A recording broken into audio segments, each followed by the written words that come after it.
자, 오늘 이제 다니엘서 11장의 앞부분 말씀을 읽었습니다. 꽤 긴 이야기를 읽었습니다. 저희가 이제 주일 저녁마다 다니엘서를 보고 있는데요. 이제 2장 남았습니다. 11장과 12장 이렇게 2장 남았습니다. 아시는 대로 다니엘은 크게 두 부분으로 나눠져 있습니다. 1장부터 6장, 그 다음에 7장부터 12장. 1장부터 6장까지는 다니엘과 세 친구의 믿음이 나와 있습니다. 그리고 다니엘이 다른 사람들의 꿈을 해석해 주거나 환상을 해석해 주는 그런 이야기들이 1장부터 6장까지 나와 있습니다. 이 7장에 들어가면 7장부터 12장까지는 다른 사람의 꿈을 해석해 주는 게 아니고 자기가 꿈을 꾸고 그리고 자기가 하나님의 계시를 받는 그런 내용이 나오는 것을 볼 수가 있습니다. 7장에 들어와서부터 시작해서 다니엘은 여러 차례에 걸쳐서 환상을 봅니다. 그리고 그 환상 가운데서 하나님께서 하나님의 뜻을 보여주십니다. 그런데 11장에 들어오면 조금 달라집니다. 11장은 환상이나 이런 게 없습니다. 11장, 12장은 환상이나 이런 게 없습니다. 다니엘이 뭔가 본 게 아닙니다. 11장과 12장은 다니엘이 들은 겁니다.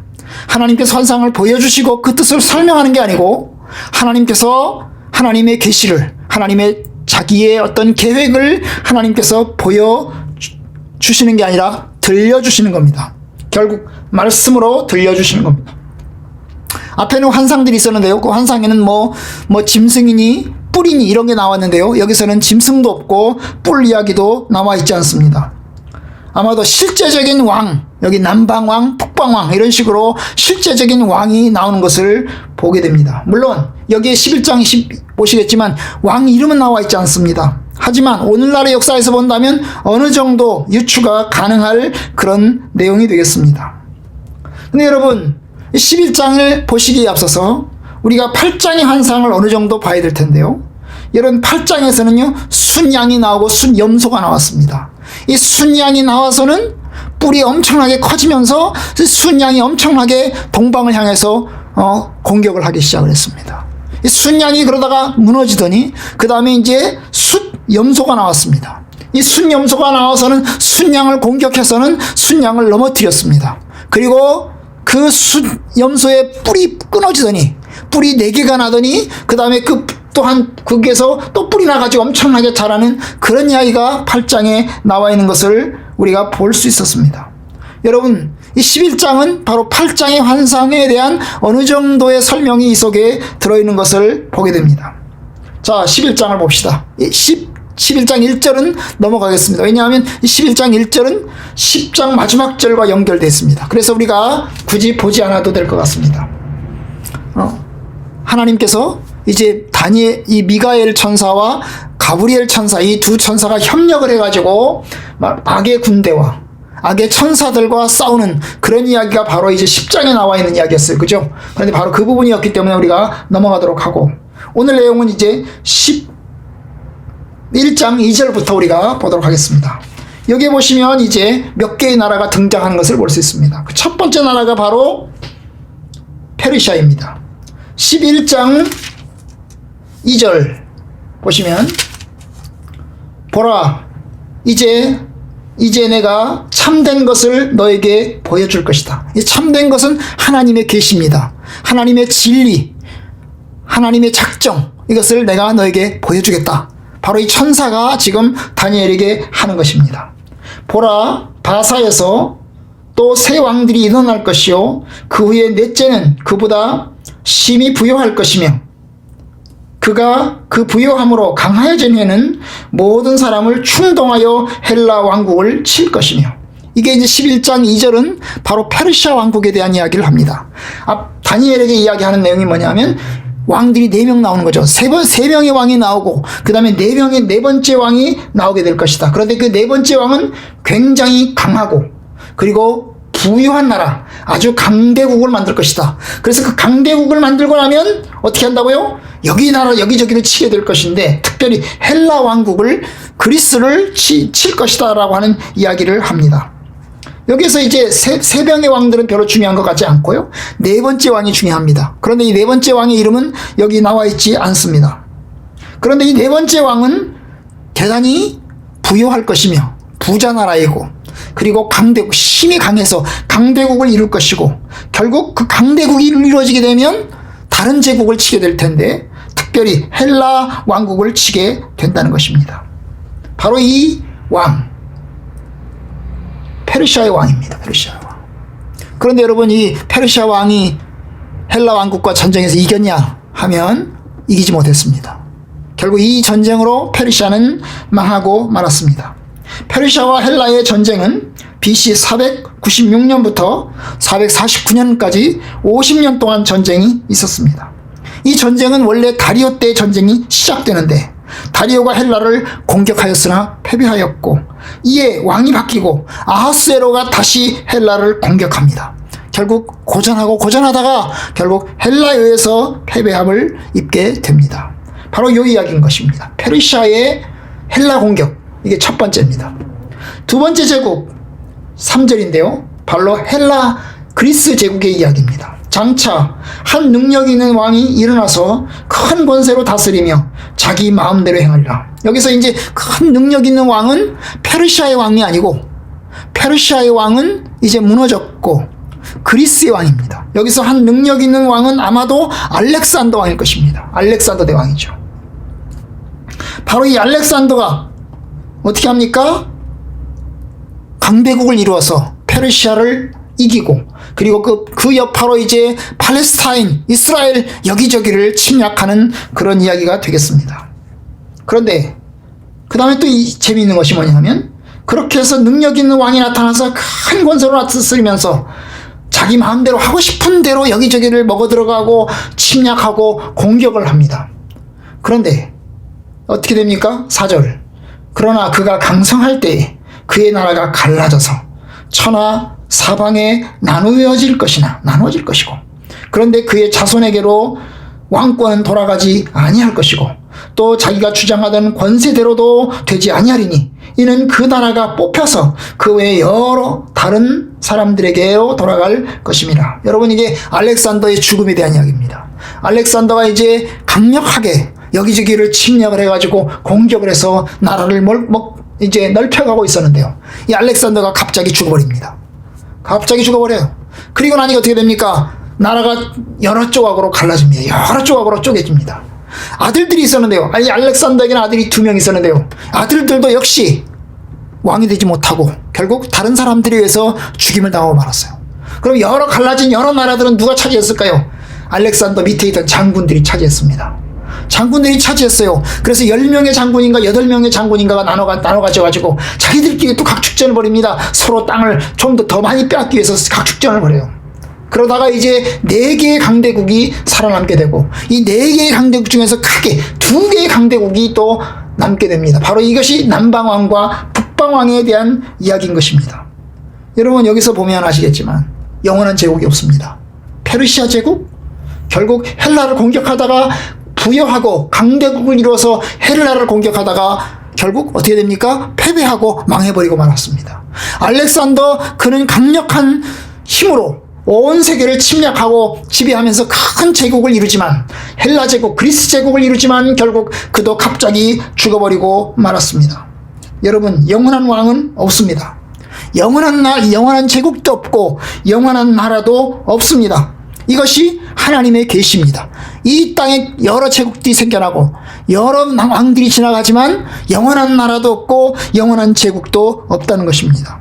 결국 나라는 4개로 쪼개지게 됩니다. 여러 명의 장군들에 의해서 자손에게도 돌아가지 아니할 것이고, 그가 주장하던 권세가 나라가 한 덩어리의 나라로 되지 아니하고, 결국 어떻게 그 나라가 뿌리 뽑혀가지고 그 외에 여러 사람들에게 나누어지는 것입니다.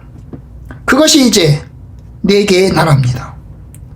4개의 나라입니다. 비두니아 쪽의 리시마쿠스, 그리고 시리아, 바벨론, 동방 인도 제국의 셀루쿠스, 그 다음에 이집트의 프톨레미, 이런 사람들이 이제 나라를 갖게 되는 겁니다. 그 다음에 4개의 나라로 쪼개지는데, 이 4개의 나라들 중에서 특별히 2개의 나라가 이제 강해집니다. 그것이 북방왕과 남방왕입니다. 이 북방왕과 남방왕이 서로 싸우고, 그리고 서로 침략하고 그러다가 서로 화해하고 그리고 또 싸우고 뭐 이런 이야기인 거죠. 서로 그런 이야기가 바로 이제 우리가 읽은 이제 5절부터 나와 있는 이야기입니다. 여기 보시면 5절 보면 남방의 왕들은 강할 것이나 이 남방의 왕은 바로 이집트를 이야기합니다. 이집트의 왕, 이집트의 왕 톨레미, 톨레미의 왕권. 이 남방 왕은 강할 것이나 그래서 그 군주들 나머지 세 개의 다른 군주 중 하나는 그보다 또 강하여서 권세를 또 펼칠 것인데 바로 북방왕입니다. 그래서 이 북방왕과 남방왕이 강력해지는 것입니다. 그래서 그의 권세가 심히 클 것이요.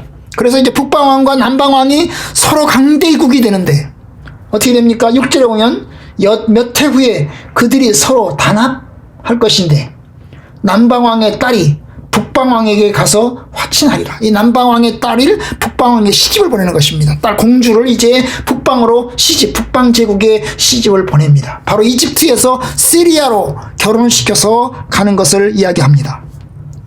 바로 이 이집트의 톨레미 왕권에서 북방왕 시리아 바벨론의 셀루쿠스 왕 이 둘이 사돈 관계를 맺게 됩니다. 그런데 여러분 사돈 관계를 맺어서 평화가 영원할 것 같은데 이게 안 되는 거예요. 평화도 안 되는 것입니다. 화친하리라. 그런데 그 공주의 힘이 쇠하고 그 시집갔던 남쪽에서 북쪽으로 시집갔던 그 공주가 약해지고 어떻게 됩니까? 결국 죽어버려요. 권세가 그 왕은 서지도 못하고 권세가 없어질 뿐만 아니라 공주와 그를 데리고 온 자와 그를 낳은 자와 그때 도와둔 자가 다 버림을 당하리라. 결국 뭡니까? 북방왕권이 약해지는 겁니다. 북방왕의 내부적으로 쿠데타가 일어나고 반란이 일어나면서 어떻게 됩니까? 북방왕 그리고 공주도 죽어버리고 그렇게 되는 겁니다. 여러분 한 나라에 보면 강경파가 있고 온건파가 있잖아요. 그죠? 결국 이제 북방에 온건파와 강건파가 부딪히게 되었고 결국 온건파가 패하고 강건파가 이기게 된 것입니다. 바로 그 이야기를 하게 되는 것입니다. 여러분 참 이게 나라를 보면 이 나라의 흥망성쇠의 이야기를 보면 오늘날과 얼마나 비슷한지 모르겠습니다. 어떻게 됩니까? 그리고 나서 화친했다가 잘 안 되니까 다시 전쟁이 일어납니다. 7절. 그러나 그 공주의 본족 속에서 난 자 중에 한 사람이 이 남쪽에 이제 이집트 왕족이죠. 자기네 이제 뭡니까? 여동생이 시집을 가는데 여동생이 갑자기 그쪽에서 죽었습니다. 그죠? 어떻게 합니까? 복수를 하는 것입니다. 그래서 이 이집트의 이제 톨레미 왕권 쪽에서 어떻게 합니까? 왕권을 이어받은 사람이 북방왕과 싸우게 되는 것을 보게 됩니다. 그래서 북방왕의 군대를 치러와서 그의 성에 들어가서 그들을 쳐서 이기고 그 신들과 부어 만든 우상들과 은과 금의 아름다운 그릇들은 다 노력해서 애굽으로 가져갈 것이요. 몇 해 동안은 그가 북방왕을 치지 아니하리라. 결국 이제 누가 이겼어요? 남쪽의 왕이 이긴 것입니다. 북쪽과 남쪽 복수를 한 거죠. 결국 복수를 해서 북쪽에 들어가서 자기 누이에게 복수를 해가지고 결국 어떻게 합니까? 승리하고 많은 것들을 노략질해서 이제 남쪽 이집트로 가져가는 것입니다. 그럼 전쟁이 끝났습니까? 아닙니다. 그 전쟁은 계속됩니다. 그 전쟁은 또 계속됩니다. 어떻게 합니까? 이제 북쪽에서 복수를 해야죠. 북쪽에서 당했으니까 그냥 있을 수 없죠. 그래서 이제 9절 북방왕이 남방왕의 왕국으로 쳐들어갑니다. 예, 쳐들어갑니다. 그런데 패배해요. 이기지 못하는 것입니다. 자기 본국으로 물러나라. 이기지 못하고 돌아가는 것입니다. 이기지 못하고 돌아가요. 그래서 어떻게 합니까? 이제 또 전쟁 준비를 또 해가지고 이제 아버지 때 안 되니까 그 아들 때에 가서 다시 군대를 모아가지고 다시 남쪽을 또 공격하는 것입니다. 그것이 10절입니다. 그러나 그의 아들들이 전쟁을 준비하고 심히 많은 군대를 모아서 물에 넘침같이 나올 것이며 그가 또 와서 남방왕의 견고한 성까지 칠 것이다. 결국 이집트의 수도까지 남쪽의 이집트의 수도까지 이제 공격을 해서 밀고 들어가는 것입니다. 어떻게 합니까? 남방왕은 크게 노하여 나와서 북방왕과 싸울 것이다. 누가 이길까요? 북방왕이 큰 무리를 일으킬 것이나 그 무리는 그의 손에 넘겨준 바 되리라. 결국 어떻게 합니까? 북방이 결국 왕이 진 겁니다. 그죠? 이집트 왕이 결국엔 이긴 거죠. 처음엔 이겼지만 북쪽 왕이 이겼지만 결국에는 남쪽이 이겼어요. 자기 성을 지켜낸 것입니다. 어떻게 합니까? 다시 이제 13절에 보면 북방왕이 돌아가서 다시 또 군대를 준비해가지고 더 많이 준비를 해가지고 또 공격을 또 하는 거예요. 또 대군을 이끌고 또 공격을 하는 것입니다. 그래서 14절에 오면 그때 여러 사람이 일어나서 남방왕을 칠 것이요. 그래서 이제 전쟁이 계속되는 것입니다. 15절 북방왕은 와서 토성을 쌓고 견고한 성읍들을 점령할 것이요. 남방 군대는 그를 당할 수 없으며 그가 택한 군대라도 그를 당할 일이 없을 것이므로 결국 어떻게 됩니까? 나중에 맨 마지막에는 누가 이겨요? 북방왕이 이긴 것입니다. 졌다 이겼다 하다가 결국 북방왕이 이 이집트 쪽에서 시리아 쪽에서 결국 이집트를 상대로 해서 승리하게 된 것입니다. 여러분, 그러다가 다시 또 화친을 이제 맺으려고 해요. 화친을 맺으려고 합니다. 어떻게 합니까? 또 서로 공주를 주고받고 이제 하려고 하는 것입니다. 참, 이 세상이 참 안타까워요. 어떻게 합니까? 이번에는 북쪽에서 이제 남쪽으로 시집을 보냅니다. 아까는 남쪽에서 북쪽으로 시집을 보냈죠. 그런데 이번에는 북쪽에서 남쪽으로 시집을 보냅니다. 그것이 17절이에요. 그가 결심하고 전국의 힘을 다하 이르렀다가 그와 화친할 것이요. 그 여자의 딸을 그에게로 주어 그의 나라를 망하게 하려 할 것이나 이루지 못하리니 그에게 무익하리라. 결국 북쪽의 왕이 이제 자기 딸을 또 남쪽으로 시집을 보냅니다. 그리고서 화친을 맺자고 해요. 근데 사실 화친을 맺자는 이야기는 화친을 맺어서 평화를 만들고자 하는 건 아니고 목적은 뭐냐 하면 남쪽을 넘어뜨리기 위한 것입니다. 남쪽을 넘어뜨리기 위해서 딸을 시집을 보냅니다. 바로 그 딸 이름이 클레오파트라입니다. 그런데 이제 시집 가는데 이 딸이 아버지 편을 들어야 될까요? 남편의 편을 들어야 될까요? 이 아버지는 딸을 시집 보내면서 딸을 이용해서 그 남쪽의 왕국을 무너뜨리고자 합니다. 그런데 남쪽으로 시집간 이 공주는 아버지와 남편 중에서 남편을 선택하는 것입니다. 아버지를 버리고 남편을 선택한 것입니다. 결국 어떻게 됩니까? 이 계획이 승리하지 못하는 것입니다. 이루어지지 못하는 것입니다. 바로 그 얘기예요. 그 여자의 딸을 그에게 주어 그의 나라를 망하게 하려 할 것이나 이루지 못하리니 그에게 무익하리라. 그 후에 그가 그의 얼굴을 바닷가로 돌려서 이제는 어떻게 하니까 이집트를 안 되니까 또 지중해를 통해서 이제 유럽으로 침략을 하려고 합니다. 그 시리아와 여러 바닷가 있는 시돈이라든지 이런 나라들을 침략을 하려고 하는 것입니다. 그런데 그것마저도 또 잘 안 돼요. 왜요? 여기 오면 18절에 오면 한 장군이 나타나서 그의 정복을 그치게 하고 그 수치를 그에게로 돌릴 것이다. 결국 어떻게 합니까? 그것조차 이루지 못하는 것입니다. 이 북방왕, 이 셀루커스 왕조가 그 뜻을 이루지 못하는 그런 이야기가 됩니다. 근데 여러분, 이 과정에서 가장 피해를 많이 당한 곳이 어디일까요? 가장 많은 피해를 당한 곳이 바로 팔레스타인, 이스라엘, 예루살렘입니다. 바로 이스라엘, 팔레스타인, 예루살렘에 대한 이야기가 간단하게 오늘 나오는 것을 볼 수 있습니다. 바로 그것이 어디냐면 16절이고요. 16절입니다. 오직 와서 치는 자가 자기 마음대로 행하리니 그를 당할 사람이 없겠고 그가 영화로운 땅에 설 것이요 그의 손에는 멸망이 있으리라. 여러분, 참으로 그 영화로운 땅 예루살렘입니다. 그러니까 이 남방왕과 북방왕이 서로 전쟁을 하는 과정에서 가장 많이 피해를 입은 나라는 바로 영화로운 땅 이스라엘 팔레스타인인 것입니다. 예루살렘인 것입니다. 그러지 않겠어요? 여러분 아시는 것처럼 이스라엘 예루살렘은 북쪽과 남쪽이 서로 연결되는 중간 통로에 있습니다. 북쪽에서 남쪽으로 내려가려고 하면 북방왕이 남방왕을 치려고 하면 지나가야 되는 곳이 바로 팔레스타인 예루살렘이고 남방왕이 북방왕을 향해서 치려고 하면 지나가야 되는 땅이 바로 팔레스타인 예루살렘입니다. 마치 중국하고 일본 사이에 껴있는 우리나라와 같습니다. 여러분, 일본이 중국을 치러 올라가려고 하면 들러야 되는 것이 우리나라이고 중국이 또 일본을 치러 가려고 생각하면 들러야 되는 것이 한반도입니다. 우리나라죠. 바로 똑같습니다. 바로 이스라엘 예루살렘 그 영화로운 땅이 결국 큰 고난을 당하게 되는 것입니다. 그를 당할 사람이 없겠고 그는 영화로운 땅에 설 것이며 그의 손에는 뭐가 있어요? 멸망이 있습니다. 그 멸망이 뭐예요? 바로 이 팔레스타인 이스라엘을 엄청나게 괴롭히고 핍박하고 그리고 엄청난 고통을 가져다 주는 것입니다.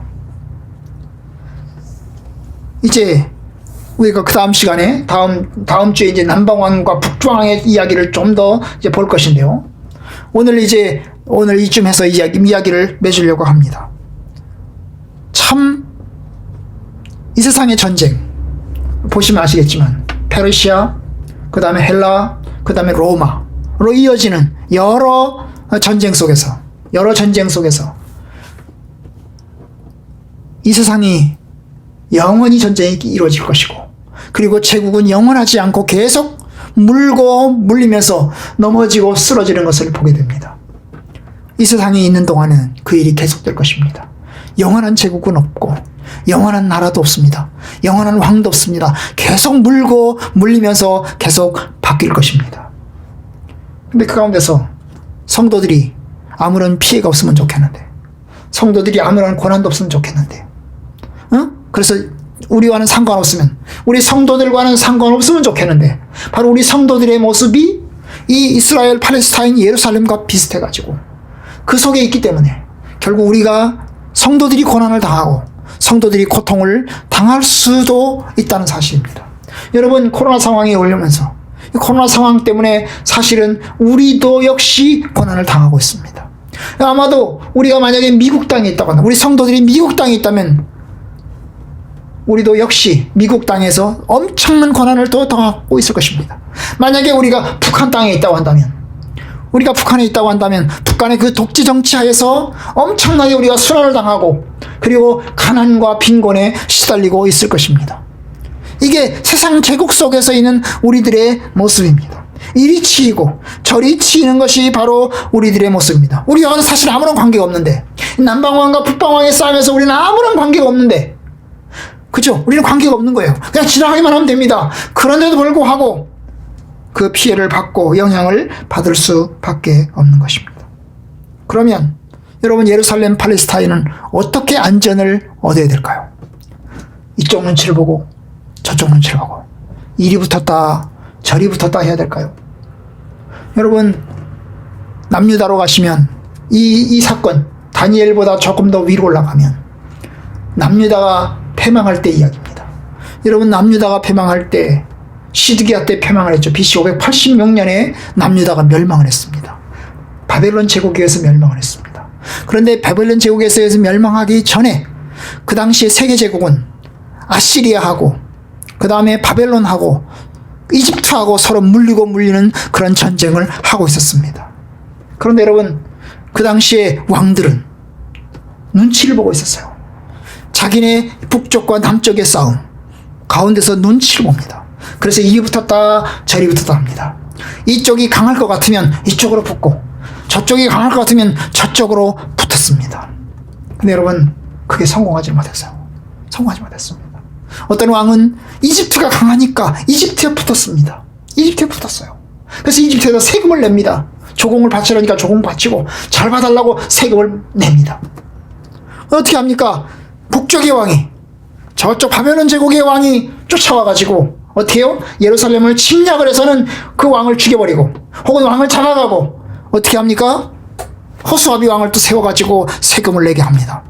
그러면 어떻게 합니까? 이집트 왕이 보고 있다가 또 와가지고 쫓아와가지고 또 공격하고 습격을 해서 또 왕을 죽이고 이렇게 합니다. 바로 이게 여러 왕들에 걸쳐서 이런 일들이 일어나다가 결국 바벨론 제국에서 멸망하였습니다. 어떻게 안전과 평안을 얻을까? 우리는 너무나 약하기 때문에 이리 눈치를 봐야 되고 저리 눈치를 봐야 되고 그렇게 해야 할 것입니다. 근데 여러분, 결국 그것이 안전 얻는 길은 아닙니다. 결국은 우리의 안전은 힘과 능력과 권세로 되는 것도 아니고 우리의 안전은 눈치 보기를 잘하는 것으로 되는 것도 아닙니다. 성경에서 하나님께서 말씀하시는 것은 어떻게 합니까? 오직 겸손하게 하나님 앞에 엎드리고 겸손하게 하나님의 뜻에 따르는 것입니다. 여러분, 이 세계제국의 이야기를 다니엘에게 보여주신 이유가 뭘까요? 하나님께서 이 세계제국의 변화와 이 여러 가지 공격에 대한 이야기를 보여주시는 이유가 뭡니까? 장차 앞으로 일어나지 않을, 이제 다니엘이 곧 죽을 사람입니다. 그런데 이 다니엘에게 이 수백 년 뒤에, 적어도 이 일은 다니엘이 죽고 난 다음에 300년 뒤의 일입니다.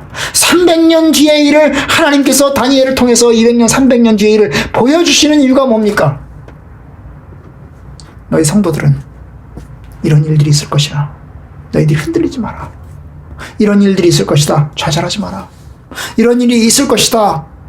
너희들이 인내해라. 그리고 믿음으로 잘 감당해내라. 하나님의 뜻은 이루어진다. 하나님의 뜻은 이루어진다. 그것이 우리에게 보여주신 것입니다. 여러분, 우리의 제국들 가운데 수많은 변화들이 우리들 속에 있었어요. 우리는 아직 젊은 세대는 전쟁을 아직 겪지 않았습니다.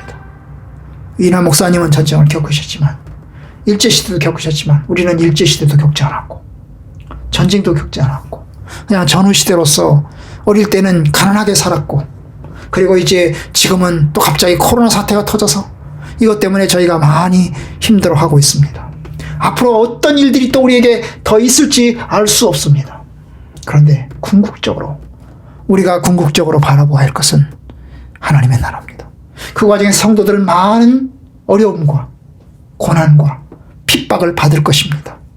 멸망과 같은 그런 힘겨운 일들을 당할 것입니다. 그럼에도 불구하고 그 힘겨운 일들이 끝이 아니고, 그 핍박과 고통이 끝이 아니고 하나님의 승리가 있기 때문에, 마지막에 하나님의 승리가 있을 것이기 때문에 우리는 그 하나님의 약속을 바라보면서 믿음으로 인내해야 합니다. 이것도 역시 지나갑니다. 제가 낮에 말씀드렸지만 이것도 지나갈 것입니다. 이것도 지나갑니다. 궁극적인 하나님의 승리가 있을 것입니다. 우리는 그것을 믿고 인내하며 기다립니다. 저와 여러분들이 믿음으로 이 어려움과 고난을 잘 이겨내고 포기하지 말고 쓰러지지 말고 감당해낼 수 있기를 주님의 이름으로 축원합니다. 겸손하게 하나님 바라보고 겸손하게 하나님 의지하고 주 앞에 섭시다. 여러 제국들이 바뀔지라도 하나님 앞에 섭시다.